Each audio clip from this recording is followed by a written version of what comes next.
Ito yung tipo ng tinatawag nating pinaka-regulator output. Yes. Ito yung ang basihan natin para malaman natin kung maandar yan. Dapat may supply yung rectifier and voltage regulator natin na papasok sa kanila. With respect to ground procedure, ito yung with respect to ground. Ito yung tester natin, Rice. Ang calibration natin from 50 to 250. Depende sa daloy ng kuryente yan. DC yan. So negative, ilalagay natin into ground. Positive. Ito yung pupunta dito. Dito. DC operated to. Ito, positive, i-trace natin dito. Magsukat tayo mamaya actual natin, no? Ayoko magsalita ng exact voltage, baka hindi siya umakma. So, ang kailangan lang yung actual footage ng voltage supply nito. Kasi sabi mo, low power ito. O sa pamamagitan ng techniques na natin gagawin dito, voltage checking, malalaman natin kung saan nag-cut yung line at doon tayo mag-troubleshoot. Ito, transistorize ito. O ihahabol ko mamaya sa inyo to. Sino transistorize? Sa kanila alam na nila. Transistor to. Ito yung hahabol ko sa inyo. So siguro, lahat ng mga piyesang nandito na hindi kayo pamilyar, doon natin ipapractice hanggang mamayang hapon. Magtatangal tayo and then ipapresent ko sa inyo and then actual checking tayo kung kinakailangan suporta ng papel mabilisan. Okay? Kaya lang, tulad ng nasabi ko sa inyo, sir, nabunutan na yan ng ano.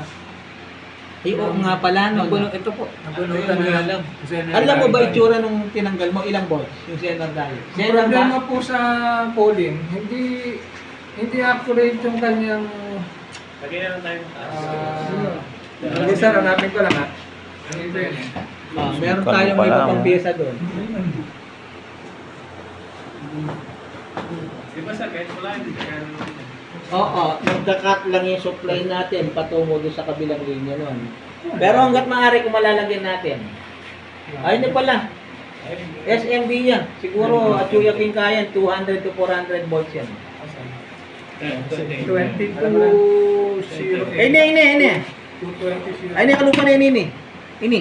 Malaki O, punutin nyo to, ilagay nyo doon. Gatog-gatog mapa eh. Maliit. Sabi ko sa inyo. Alam na itong mga piyesa rin kaya na sa... Yeah, so pwede tayo. Yan yung makapractice yung ano. Yan dapat alam mo kung siya ka rin. Magtatandem. So habang ginagawa, huwag kayong mag-atubili nagtatanong. Although habang ginagawa, binubuksan, tinatanggal, andito ako para explain. Yes, sir. Then gagawin pa rin. Kasi checking of components, yun na, doon na yung magiging output natin. Pag nag-apply tayo ng testing procedure sa mga pyesa, at dito natin matitrace kung saan nagmula yung sirang pyesa at dito tayo magpapalit. At ang outcome nan, kapag nagpalit tayo ng pyesa, may possibility na ito na yung aandar na siya. Take notes. Depende yan kung anong klaseng trouble lang na-encounter natin. Mga pahinang-hinang lang, palinis-linis. Pag major, may magpapalit tayo ng pyesa. Pag bangungot trouble, talagang kailangan bigyan ng maraming oras to para ma-repair natin siya. Sir, ito ano to? Mga bangot ba to? Ano lang, Hindi, tinanggal lang kasi ng pyesa, major. siya ibabalik naman. Major trouble. Major. Sir, kaya sir makibela rin eh. Nasaan yung heatsink nito? Although pwede natin sa... Usually, dapat as a technician, gumagamit kayo ng ganito, ground strap kung tawagin natin yan. Yung kasing katawan natin, meron tayong static electricity na po-produce. So dapat always nakalagay ito sa ground. At habang nagre-repair tayo. Para sa ganun, yung static electricity ng katawan natin, hindi siya napupunta sa sirkito. May mga sirkitong pag memory type or memory circuit siya, hindi tayo basta-basta pwedeng umawak sa kanya. Kasi yung electricity ng katawan natin, pwedeng pumasok yan at pwedeng maging sanhi kung bakit masira pa ng lalo. Sir, pag nag-ano ko na-assemble ng PCPU, yun kasi lang ginagawa namin. Pag alam kong ground strap, bayo ko mag-go breaking board, kalang ko packing ground, yung semento, baka nita itang static electricity, mawala, ni zero. Although, natural, mabiyan tayo mag-produce, pero ali masyadong matas.